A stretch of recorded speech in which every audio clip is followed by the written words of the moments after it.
I don't I've know if already seen the HBO will stick schedule. around. I'm telling you, unless they switch their president, I don't know if HBO is going to stick around for that. The reality is PBC is, well, they're not. I mean, I looked up their page. They've had the same guy who came in the switch out. Um, so if anybody wonders, it's Peter Nelson. He's the EVP of HBO Sports, and he was sort of handpicked by the CEO and President Richard Plumper. Plumper. Nice. Yeah, well, He don't know that's jack shit about boxing, man. that's the They need reality. a Lou DiBella back in there. Wasn't it Lou DiBella in the 90s? I don't remember it Yeah, that the far back. Vice. Yeah, he was running. I think he was running HBO back in the day, man. We need a guy like that. We need someone who knows the sport, who knows matchmaking. If HBO was smart, they would just go to a UFC format Oh, and start signing fighters like the PBC. oh, And I yeah. that's what's going to happen. I mean, why don't we just all fucking get around and do it? The PBC is running the UFC model. But Okay, they suck Bob. at doing it. Well, they suck at Yeah, doing it. But if somebody like Oscar or Bob decided to do it and do it correctly, oh, Lee, they were. Look at before this dude started paying like 5 or 6. You got to remember, PBC took like 4 or 5 superstars away from these networks, dude. You're well, yes, because they're look. I don't know where they got their money from, and I don't know how they thought that model was ever going to work. I think they assumed that if they got all these mid-level fighters and put them all together, that there would be great fights in there, and that would create their product and their brand. I'm sure that's what the Gary logic was. Gary That was Russell the Jr., pitch. Deontay Wilder, the Charlo brothers, Danny Garcia. These On guys paper, were it's Peter a great Tulin. idea. These dudes were undefeated, fighting Yeah, for the networks. Undefeated. They should have all been taking out Showtime and HBO's but past they got fighters. paid, and they They don't got have to paid keep and they fighting. left, bro. Yes. Right, right, and they don't have to keep fighting. I'll get paid. Look, I'll get paid any day of the week and not compete. That's just reality. The Charlo brothers, I swear to God, one of them should have already fought in Canelo. Am I lying? Am I lying? These guys are both champs. They're both undefeated. Why hasn't anyone fought Canelo?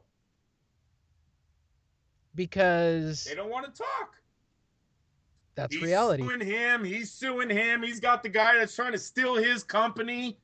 I don't know how Oscar would even look at Al Heyman and Richard Schaefer again. Seriously, it'd be hard for me. I know it's money and we're all supposed to make money, but man, these guys got a bad relationship. Like all of your stable was mine. your whole business you guys took from me, and now we're supposed to sit and break bread together? I don't know, man. All right, so let's assess. Lomachenko, stud or not stud? Stud, but not the best in the world. Look at you. First, he needs to clear his division. Salido, Sosa, and Vargas. All of those guys need to get fought by Lomachenko. Sosa just knocked out Javier Furtana this year. Last year, he had a close draw with Walters. So Walters might not even have been undefeated if that decision was made right in 2015. Sosa's got 20 wins, 1 loss, 15 knockouts, 4 draws. 3 of the draws come very early in his career. I don't know what was going on there, but he has 3 draws real early. He's ranked number 2. And we got Francisco Vargas, the Golden Boy fighter. Why I like him is he's a power puncher and he's a pressure fighter. He's exactly what Orlando Salido is at a lower level, because when them two fought, sure did look like Orlando Salido gave the best to Vargas, yet it came out a draw. Obviously, it's probably the shit you're talking about, Lee, why people are turning away. Salido, and then you have Salido. Salido beat Lomachenko. I don't care. What a sad excuse HBO gave us, too. Oh, it was really early in his career, and he went up against one of the dirtiest fighters in the sport. Like, what does that mean? So that's his pass on why he lost? Oh, don't. Isn't that what they said about all the fighters out of Russia or Croatia or wherever the fuck? They were all clutching and grabbing and tough fighters, and they just roughed you up. Yeah, okay. Yeah, that's fucking rough them up. Just terrible excuse. What HBO needs to say is, don't worry, people. He's about to fight Salido in his next fight. Again, for everybody bitching about it, go watch Castillo Corrales. You will watch 2 men cheat equally and beat the shit out of each other. They both cheated. They both did everything you can legally do within a ring And then within an inch of. Castillo, doubled down on the rematch. Like, yeah, comes in fuck, comes in get what, paid. 5 pounds heavy, Yeah, fuck yeah. knocks him out with one punch. What the hell? Well, fucking Diego spitting his mouthpiece out in the previous fight. Like, hey, if I'm Castillo, fuck it. I'm just gonna show up. I'm gonna come in. I'm gonna come in 20 pounds overweight. You're gonna take the fight. Who the fuck cares? That's boxing the way it was. People didn't give a shit. They just went and did it. Yes, the best Now, fought the best. No one cared about how they looked. No one cared about if they were undefeated. Matter of fact, when they lost, they usually wanted to fight the guy right after again. And we got 2 or 3 fights out of these guys. Ward Kovalev the second time around is going to do less views. You know why? I hope not, Lee, but that's a real low. Wait, you realize that we all know what the outcome is. Yeah. And the only way they could sell that is by building Kovalev up and telling a story that makes you believe he has a chance. Kovalev did pull the race card with Pascal. I'm gonna play the pro wrestling card here. You need to suspend my disbelief that Kovalev is outmatched. Because the reality is, in a second fight, I don't believe Kovalev's going to get in at all in the second fight. He got lucky in the first fight. Okay, it took Ward, 5 rounds to figure it out? And then arguably pitched a shutout. Kovalev wants to win. He needs to know what being a pressure fighter is. He needs to know lead right hand, cutting off the ring, and 12 rounds of balls of the wall. And I'm dead serious about that. That's one thing you guys do not do anymore. Some of you guys that are overmatched in skill on paper, anyone looking at the fight on paper goes, technically this guy is way better. He's going to outbox him in 12-round decision. When that is the 90%, because, Lee, I did go back and I looked up. And what I did notice on the Kovalev Ward predictions is that a lot more fans and websites were leaning with Kovalev. The pressure and the knockout we're going to get to Ward. It was a lot of the experts, the guys that write for big websites, and the guys that were fighters that were picking Ward. That's what I went and did a little history on that. And it seemed to have switched later. And honestly, they're both right. Earlier, okay, no, they are. Because in that second round, if he puts a little more on that punch, he's hitting them with everything, Lee. Right. I've said it too many times. When you're fighting a guy that only allows you to land 30% of your punches, do not let more of them be jabs. You can't have more jabs and power shots landing on him. He's going to land 50, 40%, and they're all going to be looking better than your one jab, and then you miss the big right hand after, or you miss the big left hook after. This is what happens. But that's again the problem with the sport. Ward, Mayweather, today's fight, Canelo now. They know how the system works. They know how to get the scores out of the scorecard. Yeah. Everyone's playing points, but look at, this is where I was going with that. The guys that are described as this, the guys that are described when 90% of the experts, when the bookies have you at 3-1 dog, and the money's going on a 12-round decision for the other guy, you must go balls to the walls for 12 rounds. That means 700 punches, 600 punches, lead right hands. You're gonna get hit. Your face is going to look bad. You're going to be behind on points. But I guarantee you, if Sergey Kovalev would have kept coming at Andre Ward with lead right hands and cutting off the ring, not following, he wins that fight easily. Watch the first 2 rounds. He's throwing right, left, and Ward is trying to duck, but all he needs is one to land to knock him off balance. And when that second one comes, boy, you better watch out. Fuck your jab.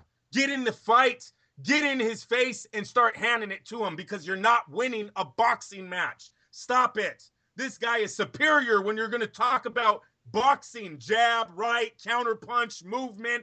Kovalev, you had nothing above Andre Ward going into that fight. Why he ever thought he could beat Andre Ward, I'm telling you, that's great on Ward's part. If Mayweather had it too, I don't know how many times, Lee, we sat here and said, why the hell was Robert Guerrero jabbing with Floyd? Why was you know who didn't?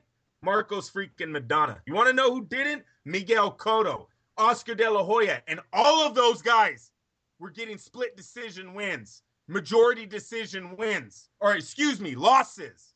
Those fights were close because they didn't show any fucking respect. They went in there and they tried to give it to Floyd, especially Madonna. Madonna put on a hell of a fight in that first one. He has Floyd in that 5th round crying about he can't see. They should have stopped it. That's all I'm saying. When the fighter says he can't see, I thought the fight's supposed to be waved off, but that's another day. Madonna gave it to him, showed no respect. Didn't try to jab with them. Didn't try to box them, counter punch them. Oh, these guys are fast. They're accurate. Oh, but I'm going to get a counter punch. Watch this. Get out of here. Nicholas Walter's a bitch. Nicholas, yeah, you know what? It was bad, Lee. It was a bad way to pull out of a fight. I think he needs to look at himself in the mirror and see if he's really dedicated to the sport, because his last 2 performances I do not believe Nicholas Walters. But he got the best. Again, he got paid. He held out. Yeah. Got paid. Yes. And in Jamaica, he's probably a millionaire based on what he made on this fight. Yes. Okay. And he lives. No, he don't even live in Jamaica. Doesn't he live in Panama right now? I think. Okay, whatever. Yeah. Even a lower cost of living. Exactly. That's where I was going.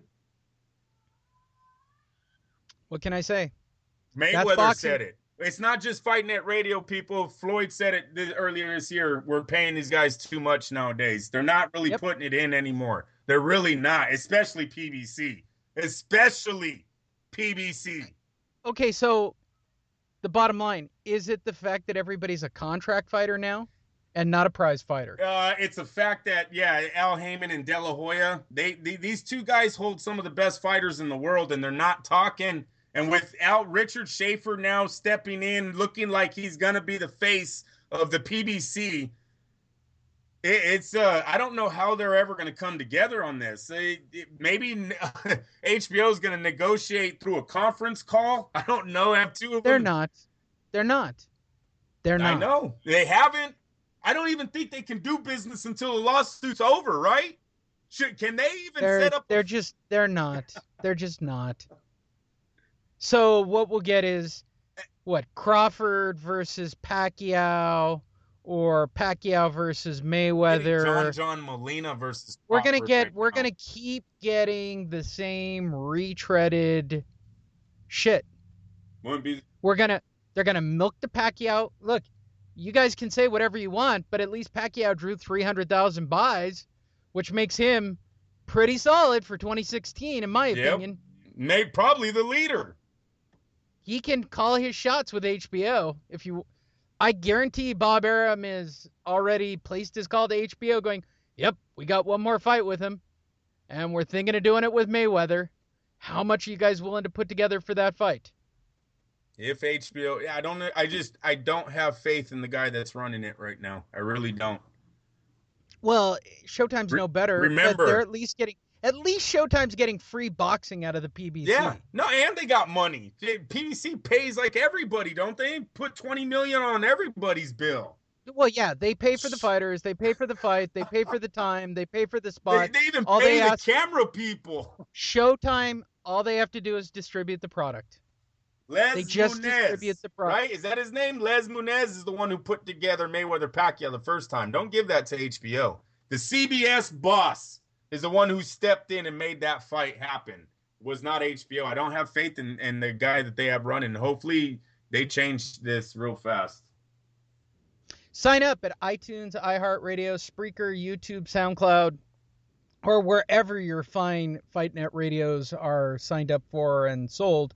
Check us out online. Follow us on Facebook. Follow us on Twitter. Do whatever floats your boat. You can find me at Lee Honish on either one, at FightNet Radio on Facebook, as well as Andrew Lapache with a P on Facebook. We are out there. We are happy to hear your dialogues and your opinions, and we appreciate all of you for listening. Thanks.